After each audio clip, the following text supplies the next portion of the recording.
네, 오늘 점심 맛있게 드셨습니까? 아, 네, 오늘 듣자 하니까 오늘 그 메뉴가 국수였다고. 네, 앞에선 이게 전도사가 이게 안 좋은 버릇이 하나 있어요. 그게 설교를 할 때 뭘 잘 못 먹어요. 그래가지고, 네, 전 그 국수, 맛있는 국수를 오늘 못 먹어봤네요. 네, 너무 맛있다고 많이 드셨을 텐데 이게 또 저희들의 그 항상 지병이 따라다니잖아요. 식곤증이라고. 네, 그 마음을 잘 지키시고 그래서 주님의 말씀이 선포될 때 사단이 우리의 말씀을 뺏어가지 않도록 잘 경계하시면서 네, 좀 몸 경직되시면 좀 기지개도 피시면서 이제 주님의 말씀에 귀 기울이셨으면 네, 좋겠습니다. 네, 오늘부터 이제 제가 이 자리에 서면은 이제 천국에 대한 이야기들 좀 나눠보려고 해요. 그래서 오늘 저희가 읽은 이 마태복음 13장은요, 천국에 대한 비유로 아주 가득한 장이에요. 그래서 이 천국이 과연 하나님은 어떻게 이야기하셨는지를 한번 살펴보실 건데, 그 전에, 성도님들한테 한 가지 좀 질문을 드려보려고 해요. 예수님이 이 땅에 오신 이유가 무엇일까요? 그리고 예수님이 이 땅에 오셔서 하신 일이 과연 무엇일까요? 네, 이렇게 말하면 너무 포괄적이죠? 왜냐하면 우리 주님이 하신 일이 한두 가지가 아니잖아요? 네. 그래도 이제 제가 볼 때는 크게 두 가지로 좀 요약해 볼 수 있을 것 같아요. 네. 첫 번째로는요, 이미 성도님들 다 아시고 계시는 것처럼 우리의 죄를 사해 주시기 위해 십자가에서 죽으심으로 우리의 죄를 대속하시기 위해 이 땅 가운데 오셨죠. 네. 아마도 주님이 이 땅 가운데 오신 일 중에 가장 중요한 일일 겁니다. 그 다음으로 제가 볼 때 좀 중요하고 하나님이 가장 많이, 예수님께서 이 땅 가운데 오셔서 가장 많이 하신 사역은 이 땅에서 하나님의 천국 복음을 가르치신 것이라고 생각합니다. 누가복음 4장 43절에는요, 이렇게 기록하고 있습니다. 예수께서 이르시되 내가 다른 동네에서도 하나님의 나라 복음을 전하여야 하리니 나는 이 일을 위해 보내심을 받았노라 하시고, 여기 이 말씀에 분명하게 기록되어 있죠. 주님이 이 땅 가운데 오신 것은 단순히 우리의 죄를 사하해 주시는 것으로 끝나는 게 아니라는 말씀입니다. 주님이 이 땅 가운데 오셔서 하나님의 나라, 천국 복음을 우리에게 가르쳐 주셔야 하는 거예요. 만약 이 일이 없다면 주님께서는 그냥 이 땅 가운데 우리를 위해서 죽으시고 마시면 돼요. 그리고 부활하셔서 우리가 구원받았다는 걸 확증해 주시면 돼요. 근데 우리 주님 아시는 것처럼 3년 동안 공생애를 하시면서 너무 바쁘셨어요. 어찌나 우리 주님이 바쁘셨는지 허구한 날 식사 때를 놓치셔요. 그래서 항상 뭐 해요? 제자들에게 먹을 것 구해오는 이야기들이 많잖아요. 제자들이 항상 먹을 것 찾으러 다니잖아요. 그리고 우리 주님이 얼마나 피곤하셨냐면 폭풍우 치는 배에서 주무시는데 깨어나지를 못하시잖아요. 우리 주님이 이 땅 가운데 오셔서 희희낙낙거리면서 이 생애에서 공생애를 하신 게 아니라 엄청 피곤하게 사투를 벌이셨단 말이에요. 왜? 왜 우리 주님이 그렇게 피곤하셨냐? 바로 이 천국 복음을 이 땅에 있는 많은 백성들에게 가르쳐야 할 이유가 있기 때문에 그래요. 그것이 우리 주님이 이 땅 가운데 오셔서 반드시 하셔야만 하는 일이에요. 그러면 다시 말하겠습니다. 우리 주님이 이 땅 가운데 오신 가장 중요한 일이 두 가지라고 봐서 우리의 죄를 위해 대속하시는 것, 또 하늘의 천국 복음을 우리에게 가르쳐 주시는 것, 이 두 가지라면 우리는 뭐를 잘 알아야 될까요? 우리는 무엇에 관심이 있어야 할까요?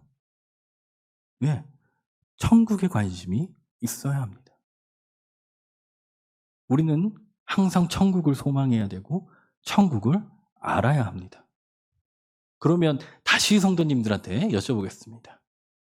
천국을 확신하십니까? 내가 천국에 가실 걸 확신하십니까?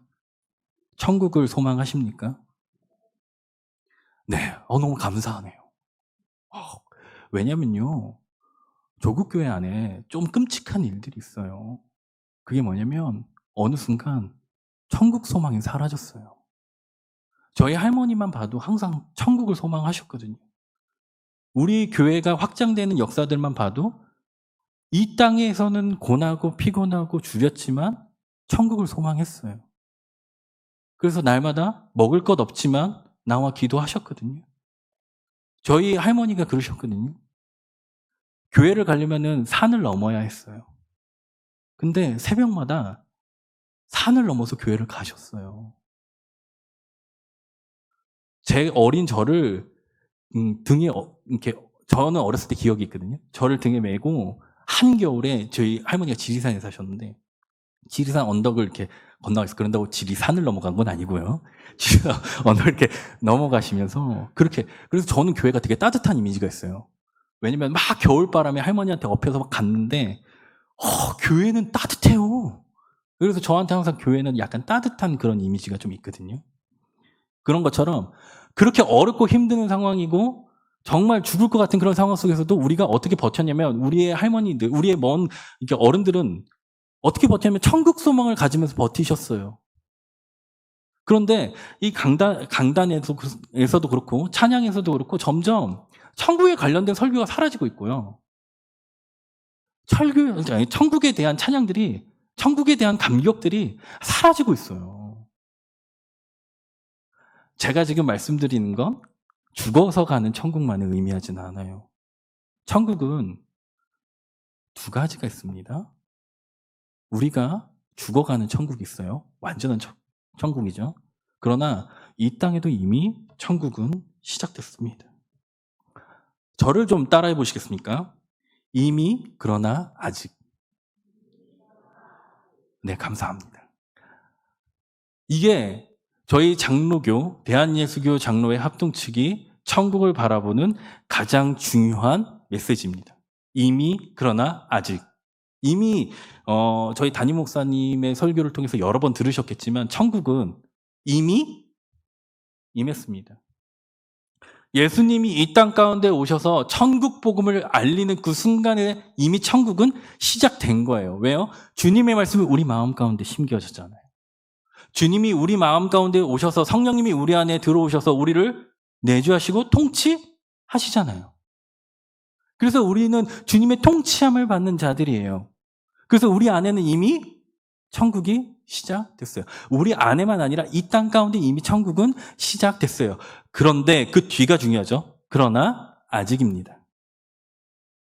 이 천국은 주님이 오시는 그날에 완성되어질 거예요. 다시 말할까요? 천국은요, 죽어서 가는 천국 하나만 생각하면 제가 여기서 얘기한다고 죽어서 가는 천국이 없다는 얘기 아닙니다. 죽어서 가는 천국도 소망하셔야 돼요. 제가 여기서 말하는 건 죽어서 가는 천국만 사모하는 건 온전한 천국을 바로 아는 게 아니라는 거예요. 천국은 오늘도 우리가 누려야 할 것들이에요. 오늘도 맛보아야 하는 것들이란 말이에요. 그래서 천국은 매우 중요해요. 주님이 오셔서 하신 게 천국 복음을 가르쳐 준 거였다니까요. 그러니까 우리는 천국을 누려야 해요. 주님이 오신 이유가 거기 있으니까. 그런데 우리가 이런 거 못 누리죠. 이 땅에서 천국을 못 누리기 때문에 우리의 신앙이 연약해지는 거예요. 우리의 선배들은, 믿음의 선배들은요, 이 땅에서 누려지는 천국이 확실했거든요. 그래서 죽음이 두렵지 않았어요. 왜요? 주님과 동행하니까요. 지금 주님의 나라를 경험하니까요. 성경의 대표적인 인물이 있거든요. 누구였냐면 스데반 같은 사람들이에요. 12 제자 같은 사람들이에요. 죽음이 눈앞에 있었죠. 예수님을 믿음으로 그들에게 받는 건 고난이었어요. 죽음이었다고요. 돌로 쳐 죽임을 받는 거예요. 특히 12 제자들은 이로 말할 수 없는 고통 속에 죽었어요. 끊는 가마에 들어가기도 했고요. 살점이 뜯어지는 죽음을 당하기도 했어요. 십자가에, 예수님과 같이 십자가에 달려 죽기도 했고요. 목이 잘리기도 했습니다. 그런데 그들은 흔들리지 않았어요. 스데반은 돌을 맞아 죽는 그 순간에도 무엇을 봐요? 하나님의 영광을 봐요. 보좌 우편에 계신 우리 주님을 본단 말이에요. 왜요? 그들이 천국 소망을, 천국을 이미 누리고 있기 때문에 그래요. 그래서 천국을 이미 누린 그들은요, 이 땅의 것들이 하찮아요. 그래서 연연해하지 않았어요. 그래서 어떤 고난과 아픔과 슬픔 가운데서도 그 믿음이 흔들리지 않았어요. 근데요, 지금 현대의 조국교회를 좀 볼까요? 천국 복음이 사라졌어요. 그러면 어떻게 되냐면요. 자꾸 현실의 눈을 돌려요. 이 땅에 눈을 돌린단 말이에요. 남이 있는 건 나한테 없는 게 뭘까? 남이 누리는데 나는 못 누리는 게 뭘까? 내가 이것만 있으면 좀 행복해질 것 같은데. 자꾸 이 땅에 눈을 돌린단 말이에요. 남과 나를 비교한단 말이에요. 그러니까 비루해져요, 우리 인생이. 천국의 시민권을 갖고 살아가면서 당당하게 하나님의 영광스러움을 선포해야 되는 우리의 성도라는 우리들이 세상 사람들이 부러워요. 그게 천국의 소망을 잃어버린 신자들에게 당면한 현실이에요. 기쁘지 않아요. 그래서 이 땅에서 이미 임한 천국을 누리는 건 신자들에게 매우 중요합니다. 그리고 우리는, 그러니까 제가 여기서부터 이제 설교를 할 때에는 이런 천국 복음들을 조금 우리가 깊이 좀 나눠보려고 해요. 그래서 우리가 회복해야 되는 게 뭔가, 우리가 정말 이 땅을 살아가면서 바라봐야 할 것들이, 우리가 정말 소망을 가져야 되는 것들이 무엇인지를 좀 살펴보려고 합니다. 그런데 앞서 오늘의 이 본문은요, 서론에 해당합니다. 실질적으로 13장의 천국 비유에 들어가기 전에 그 서론에 해당하는데, 오늘의 이 본문은 짧죠? 그렇죠? 엄청 짧죠? 한 절이잖아요. 한 절인데도 다른 절보다 짧아요.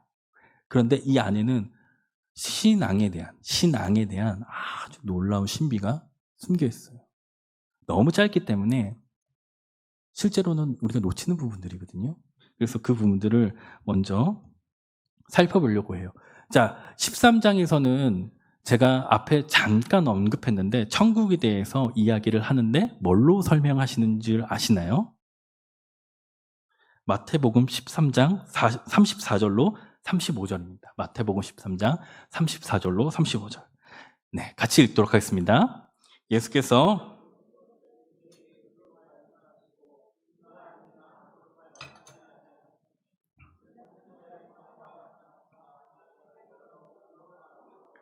창세전부터 감추인 것들을 드러내리라 함을 이루려 하심이라. 네, 하나님의 천국 복음을 이야기하는데 뭘로 말씀하셨대요? 비유로 말씀하셨대요. 여기에 아주 신비가 있는 거예요. 자, 일반적으로 비유란 우리가 일상생활에서 친숙하게 볼 수 있는 상황들이나 우리가 일상에서 친숙히 경험되어지는 것들을 통하여서 그것들을 재료 삼아 어려운 하늘의 일, 다시 말하면 우리가 경험할 수 없는 영적인 일들을 설명하는 걸 비유라고 얘기해요. 신학에서 비유라고 이야기한다면 다시 말하면 이런 겁니다. 영적인 것들을 설명하는데 우리가 영적인 것들을 실제로 보거나 만지거나 경험할 수 있습니까? 없습니다. 그래서 성경에서 영적인 것들을 설명할 때 우리가 볼 수 있고 경험할 수 있는 많은 것들을 재료로 삼아서 설명해내는 거예요. 그게 비유예요. 자, 그러면 다시 말하면 하나님께서 비유로 설명하셨다라는 건 천국은 어떤 세계에 속하는 것이라는 걸 알 수 있어요? 영적인 것에 속한 거예요. 천국은요, 우리 눈에 보여지는 그런 거 아니라는 얘기예요. 천국은 영적인 거예요. 그래서 하나님은 이 천국을 설명함에 있어 비유를 통해 설명하십니다. 근데 이 비유가 참 신기한 게 뭐냐면요. 마태복음 13장 10절에 보면요. 마태복음 13장 10절에 보면, 자, 같이 읽도록 하겠습니다. 제자들이 예수께 나와 이르되 어찌하여 비유로 말씀하시니. 제가 말씀드렸죠. 영적인 일을 쉽게 우리가 이해할 수 있도록 설명하는 게 비유라고. 그런데 제자들이 지금 예수님한테 여쭤봅니다. 왜 비유로 설명하십니까? 이 말에 원래 이렇게 제자들이 이 말하는 의도는 뭐냐면요. 예수님 말하는 게 도저히 무슨 뜻인지 모르겠어요. 왜 비유로 설명하세요? 예수님이 말하고 싶은 게 뭐예요? 왜 이렇게 어려워요? 이렇게 설명하는 거예요, 제자들이. 자, 그럼 여기서 질문해야 돼요. 분명 어려운 걸 설명하려고 비유를 설명했는데, 비유를 사용하셨는데 제자들이 이 비유가 어렵대요. 그러면 예수님이 설명을 잘 못하신 거네요. 예수님이 탁월하지 않은 선생님이신 거네요. 원래 탁월한 선생님은 제자들이 좀 우둔해도 잘 이해할 수 있도록 잘 설명하시는 분이 좋은 선생님인 거잖아요. 그렇죠?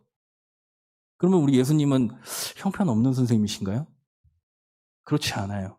그래서 비유가 대단한 겁니다. 성경은 어려워요. 그쵸? 예수님 설명은 전혀 쉽지 않아요. 그래서 이 영적인 것들을 하나님께서 분명 친숙한 걸로 우리에게 표현했는데 왜 제자들은 이해하지 못했는가? 마태복음 13장 14절로 13절로 14절입니다. 같이 읽도록 하겠습니다. 그러므로 내가 그들에게 비유로 말하는 것은 그들이 보아도 보지 못하며 들어도 듣지 못하며 깨닫지 못함이니라. 이사야의 예언이 그들에게 이루어졌으니 너희가 듣기는 들어도 깨닫지 못할 것이요 보기는 보아도 알지 못하리라. 이유를 아시겠어요? 예수님이 비유로 설명하는 건 쉽게 설명하려고 우리들이 이해할 수 있도록 하는 이유를 넘어서서 또 한 가지가 더 있다는 거예요. 그건 뭐냐면 허락된 자들에게, 하나님이 선택한 자들에게만 천국 복음이 들려지게 하시기 위해 비유로 설명하셨다는 거예요. 오늘 우리 담임 목사님을 통해 오전에 들으셨죠? 선택과 예정. 바로 이 선택과 예정된 자, 하나님이 창세전부터 선택하시고 예정하신 자들이 구원에 이룰 수 있도록 그 천국의 비밀을 깨달아 알 수 있도록 하시기 위해 예수님은 일부러 어렵게 비유로 설명하신 거예요.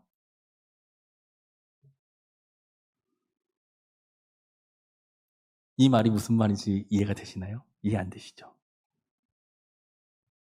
천국 영적인 거예요. 세상의 것들로는 설명되어지지 않아요. 다시 말할까요? 이 비유 역시 똑같습니다. 영적인 것으로 해석되어지지 않고 영적인 눈을 가지고 보지 않는다면 이 비유 깨달아지지 않아요. 천국은 그런 곳이에요. 배운다고, 머리에 집어넣는다고, 들었다고 아는 게 아니란 말입니다. 그래서 오늘 본문이 중요하다고 말씀드린 거예요. 주님의 말씀 누구나 읽을 수 있어요. 그쵸? 인터넷만 뒤져도 볼 수 있고요. 서점 가면 널린 게 성경책이에요. 그런데 모든 사람들에게 이 성경이 다 하나님의 말씀으로 들리는 거 아니에요. 다시 말할까요? 영적인 지각이 없이는 하나님의 말씀을 들어도 들리지 않고 보아도 보이지 않아요. 오늘 본문이 그걸 얘기해요. 누구에게나 허락된 거 아니에요. 우리가 성경을 보고 하나님 말씀으로 깨달아 알아지고 믿어지고 누려지고 여기 강단에서 선포되는 말씀이 내 귀에 들려지고 내 마음에 심겨지고 이게 다 복이라고요. 모든 사람들에게 주어지는 거 아니라고요. 영적인 거예요. 그래서 이 비유는 그들에게만 심겨져요. 다시 말하면 여러분들 여기 예배 자리에 나와 계세요? 이게 얼마나 큰 복인지 아십니까? 그 복을 정말 매일같이 감사하십니까? 그냥 저번에도 왔고 오늘도 왔고 그렇게 그냥 습관처럼 다니는 것 같으십니까? 내 두 발이 왔으니까 왔다라고 생각하십니까? 내 마음이 있어서 여기 왔으니까 내 마음이 시킨 것 같습니까? 아니에요. 이 자리에서 하나님의 말씀이 들려지고 그 말씀이 내 마음 가운데 심겨지고 주님이 일하시는 게 내 눈에 보여지고 주님이 일하심이 내 눈 가운데에서 보여진단 말이에요. 그래서 주님을 믿게 돼요. 말씀을 들으면서 주님을 더 믿게 된단 말이에요. 그 믿음 말씀을 가지고 나가서 지체들끼리 교제하시죠. 구역끼리 모여서 예배도 드리시고 3, 4, 5 모여서 또 나눔을 하시잖아요. 그러면서 어떻게 되나요? 주님에 대한 사랑과 믿음이 더 굳건해지죠. 모든 이들에게 허락되어진 거 아니에요. 우리는 이것을 믿음이라고 말하고 이것을 신앙이라고 말해요. 주님이 허락된 자들에게만 들리는 거고 주님이 허락한 자들에게만 보이는 거예요. 이 자리에서 내가 주님의 말씀이 들려진다면 주님께 감사해야 돼요. 주님이 나를 선택하신 거니까. 내가 한 거 아니니까. 그래서 우리는 매일같이 내 말씀이 들린다. 주님의 말씀이 내 마음 가운데 심겨진다면 나는 오늘 천국을 누리는 거예요. 주님이 허락하신 복을 누리는 거라고요. 그래서 비유는 영적인 것이고 천국도 영적인 거예요. 그래서 영적인 사람만이 그 말씀을 이해하고 천국을 누리는 거예요. 대표적으로 세상 사람들은요, 똑같이 성경을 읽어요. 그러나 우리처럼 하나님의 말씀으로 받아들이지 않아요. 우리가 단군 신화를 읽는 것처럼 신화 정도로만 받아들여요. 그냥 어떤 민족이 믿었던 신화. 능력이 없죠. 하나님은 하나님의 능력을 이들은 바라보지 못해요. 대표적인 인물들이 있습니다. 도올 김응옥 같은 사람이에요. 학식이 엄청나시죠? 그분 신학 공부하신 거 아십니까? 도올 김응옥 그분이 신학을 하셨어요. 물론 저희들과 한참 떨어지는 한신입니다. 그러니까 자유주의 계열의 그런 신앙을 배우셨어요. 그분은 예수님 안 믿어요. 그분은 그냥 예수님이 좋은 선생님이래요. 머리 좋다고 아는 거 아니에요. 복음 신비가 거기 있어요. 어린아이가 신앙을 가질 수 있어요. 왜요? 영적인 것이고 영적인 눈으로 하나님이 허락하신 자들에게만 보이고 듣고 믿어지기 때문에 그래요. 머리가 똑똑하다고 능력이 많다고 그런 거 아니에요. 하나님의 복음, 우리 주님의 복음은 그렇게 세워지지 않아요.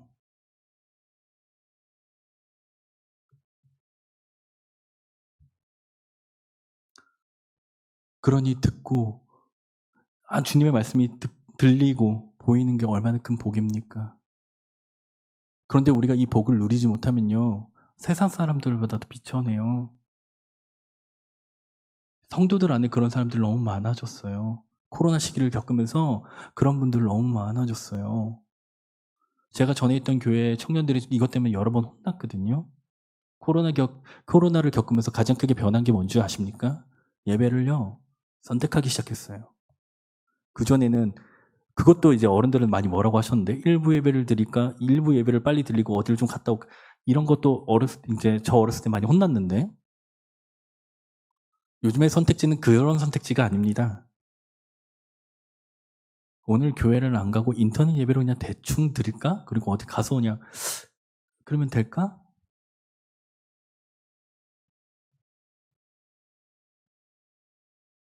제가 뭔 말을 드리는 줄 아십니까? 우리의 편안함을 쫓아가기 시작했어요. 부러운 거죠, 세상 사람들이. 제가 전임이 아니라 신방을 여러 번 다니지는 않습니다. 그런데 한 3군데 갔거든요. 바쁘시더라고요. 힘드시죠. 다른 이렇게 대부분이 이렇게 미싱을 하시더라고요. 예, 저희 어머니도 미싱을 하셨는데, 대부분 이제 주 5일 근무가 돼서 이제 토요일 날, 주일 날 쉬시는데, 요즘에는 저희 재봉하시는 분들은 안 그러시잖아요. 우리 성도님들은 대부분 토요일 날에도 일하시죠, 공장에서 늦게까지. 그러다 보니 주말이면 얼마나 쉬고 싶으시겠어요. 피곤하시고. 그런데도 불구하고 여기 앉아 계시잖아요. 참 대단한 것 같아요. 근데 제가 있던 청년들이나 전에 있던 교회 청년들이나 요즘 세대의 많은 분들은 주말에 쉬고 체력 보충하고 가족들과 즐거운 시간을 보내는 걸 주님이 허락하신 복을 누리는 것보다 더 가치 있는 것으로 여깁니다. 실제로 그런 시대가 됐어요. 예배 안 드리죠. 예배가 뭔지 모르는 거예요. 예배는 말씀만 듣는 게 아니에요. 그 말씀으로 감격하며 하나님의 나라를 누리는 거고요. 천국을 누리는 거고요. 누린 그 천국을 지체들과 함께 나누며 그 나라가 확장되어지는 걸 경험하는 거예요. 또한 그 가운데서 주님이 오늘도 일하신다는 걸 확인받는 거예요. 다시 말하면 천국의 확신이 쌓이는 거예요. 그게 예배를 드리는 거예요. 예배는 단순히 앉아있는다고 드리는 거 아니에요. 이 말씀 가운데서도 주님을 바라보는 작업들이 계속해서 일어나야 되는 거예요. 나아가서는 이 예배가 끝나고 나서 저희 얼마나 좋습니까? 우리 담임 목사님께서 전 연령에게 똑같은 말씀을 하시잖아요. 왜일까요? 주일학교 모두가 같은 본문을 가지고 같은 메시지를 해요. 하물며 저는 이렇게 금요일날 공부하는, 사역자들끼리 공부하는 교회도 처음 봤어요. 제 주위에 있는 전도사한테 얘기해도 이런 교회가 별로 없어요. 저희 금요일마다 담임 목사님, 이거 모든 교육자들이 5시에 모여서 함께 일주일 동안 공부했던 거 나누면서 다시 설교 막 같이 이야기하거든요. 왜 그럴까요? 네, 여러분들 집에 가서 손주들이나 자식들이나 또 부모님들이랑 같이 이 말씀으로 나누라는 얘기예요. 같은 말씀을 나누고 같은 은혜를 누리고 같은 천국을 누리라는 거예요. 그 안에, 그 가정 안에 천국이 확장되라는 거예요. 교제가 그 안에 심기어지라는 거예요. 다시 말하면 가정에서 예배를 드리라는 말씀입니다. 예배는 그런 거예요. 말씀만 듣는 게 예배가 아니에요. 찬양만 드린다고 예배가 되는 게 아니에요. 하나님이 주신 그 천국 같이 누리는 거예요. 거기까지 가는 거예요. 그게 예배인 거예요. 하나님을 바라보고 하나님과 바라봄으로 받은 그 은혜를 다른 지체들과 나누는 거예요. 그게 천국이에요. 그게 예배예요. 그거 하라고요. 그래서 저희들이 한 본문으로 다 같이 얘기를 나누는 거예요.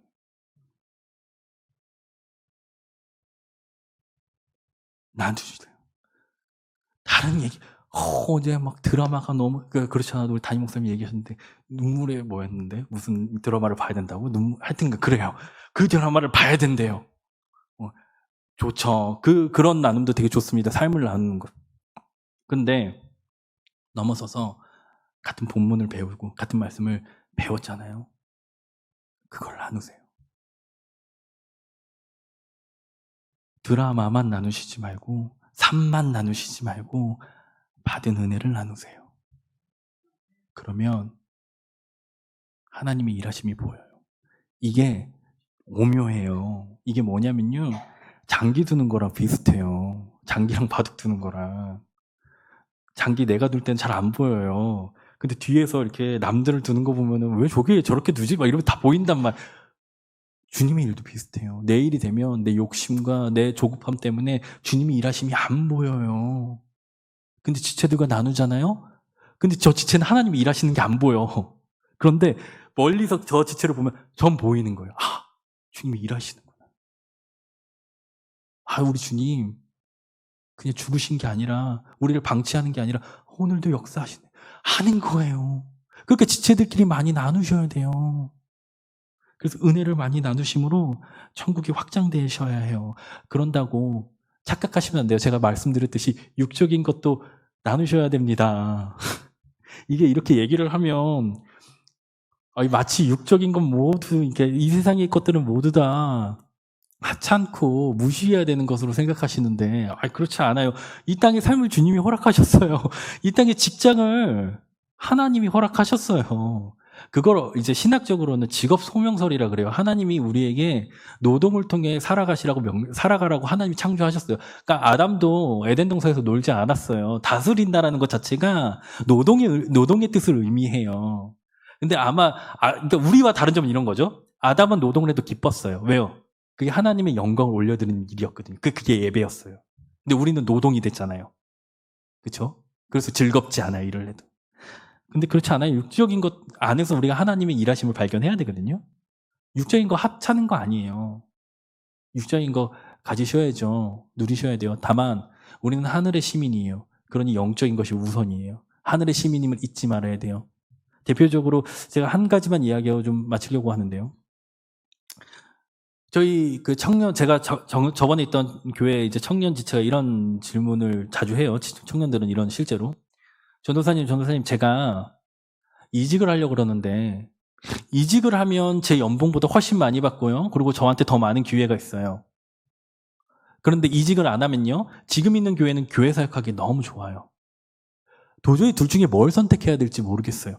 이쁘죠? 청년이 주님이 일하고 싶어서 고민하는 거예요, 그래도. 요즘 세상에 많은 청년들은 고민 안 해요. 그냥 이직하죠. 여러분 만약에 여기 있는 성도님들이라면 이 지체한테 뭐라고 답해 주시겠어요? 이직하라 그러시겠어요? 이직하지 말라 그러겠어요? 뭐라고요? 이직하지 말라고요? 전 뭐라고 얘기했을 것 같아요?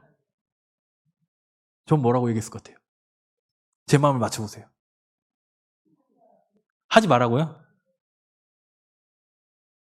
하나님 그런 거에 관심 없다 그랬어요. 이거 되게 중요해요, 근데. 하나님 여기에 관심 없어요.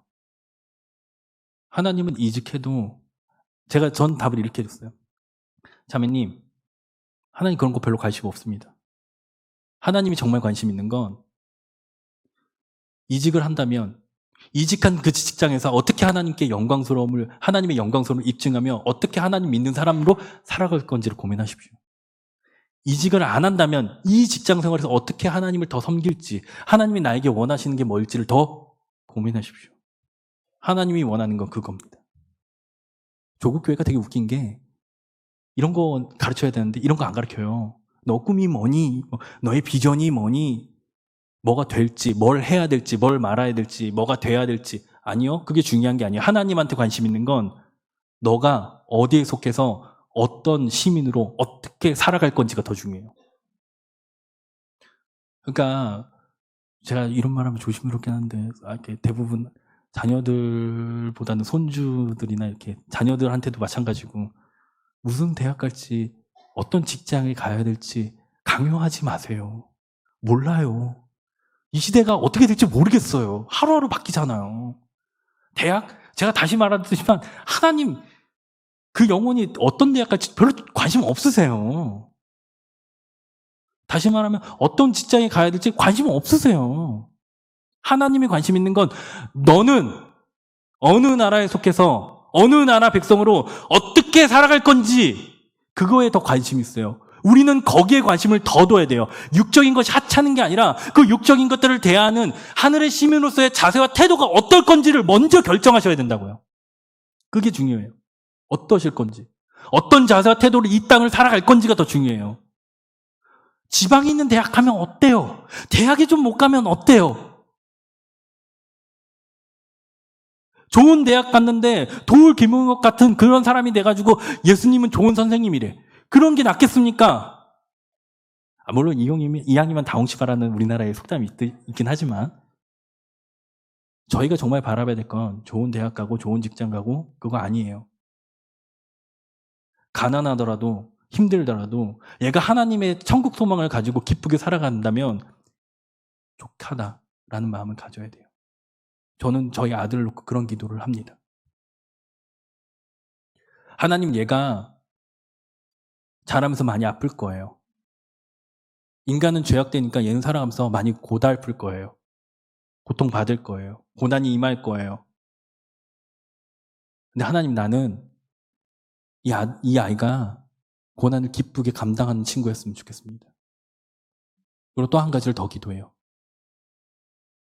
그 고난이 닥쳤을 때 눈물이 날 때 같이 기도해 줄 수 있는 동역자가 꼭 있게 해주세요. 이 두 가지를 놓고 꼭 기도해요. 얘가 저는 저희 와이프랑 항상 얘기하지만 뭐 어떻습니까? 전 뭘 해도 될 것 같아요. 제가 딱 한 가지만 하지 말라 그러거든요. 범죄자만 되지 말라고. 진짜 저 그렇게 기도해요. 하나님 이 친구가 범죄자가 안 되게만 해주십시오. 그리고 하나님이 허락하시면 이 모든 직업 다 해도 됩니다. 저 뭐 되게 해달라고 기도 안 할게요. 다만 이 아이가 믿음 생활하면 고난이 임하고 고통이 임할 텐데 하나님 그것을 감사함으로 받아들일 수 있는 친구가 됐으면 좋겠고 행여 이 친구가 감당할 수 없어 눈물을 흘릴 때 이 친구의 손을 잡고 같이 기도해 줄 수 있는 동역자가 있었으면 좋겠습니다. 왜냐면요. 믿음 있는 사람들이 점점 없어지고 있거든요. 아이들이 주는 것뿐만 아니라 믿음을 가지는 세대의 젊은 사람들이 사라지고 있어요. 그래서 염려가 돼요, 저는. 그래서 꼭 전 있었거든요. 제가 마음이 아플 때 저의 손을 잡고 같이 기도해 주는 동역자들이 있었어요. 그래서 그렇게 기도해 주세요, 차라리. 좋은 대학 가고 좋은 직장 가면 뭐합니까? 요즘에 막 흔들리잖아요. 좋은 직장 가고도 많이 퇴사한대잖아요. 아닌 거예요, 그게. 이 시대의 아이들에게 좋은 게 좋은 직장 가라고 왜 그래요? 이 아이가 좋게 됐으면 좋아서, 그러니까 편안했으면 좋아서 이렇게 좋은 직장 가고 좋은 대학 가고 이러는 거잖아요. 근데 걔네들이 안 편하대요, 그게 이제는. 안 좋대요, 그게. 그러니까 우리와 생각이 다른 세대를 살아가요, 얘네들이. 그러니까 좋은 대학 나온다고 해서 꼭 좋게 될 거라는 보장이 이제는 없어요. 그러니까 차라리 주님 잘 믿고 살면 돼요. 주님이 주시는 천국 누리면 기쁘게 살아요. 원래 목적이 우리가 아이들 보고 이게 공부하고 하라는 게 아이가 기쁘게 자라기를 원해서잖아요. 그렇게 기도해 주시면 됩니다. 이제 말씀을 맺도록 하겠습니다. 오늘 본문은 짧습니다. 그러나 매우 중요한 신비를 갖고 있습니다. 모든 자에게 하나님의 말씀이 들리는 것, 보여지는 것 아닙니다. 하나님의 말씀이 들린다는 것, 보여진다는 것, 그것은 이 땅의 그 어느 것보다도 가장 큰 복입니다. 그 복을 감사함으로 누리셔야 합니다. 그래야만 주님의 나라가 내 안에서 확장되어지고 주님이 주시는 천국의 기쁨이 이 땅 가운데 누려집니다. 그럴 때 세상이 눈에 들어오지 않습니다. 성경은 이런 자들을 통해 세상이 감당치 못한다고 얘기합니다. 천국을 누리는 자들에게만 허락된 거예요. 여기 계신 모든 성도님들이 이 땅에 이미 임한 천국을 누리심으로 날마다 주님 안에 감사함이 끊이지 않기를 기도하겠습니다. 같이 찬양 드리도록 하겠습니다.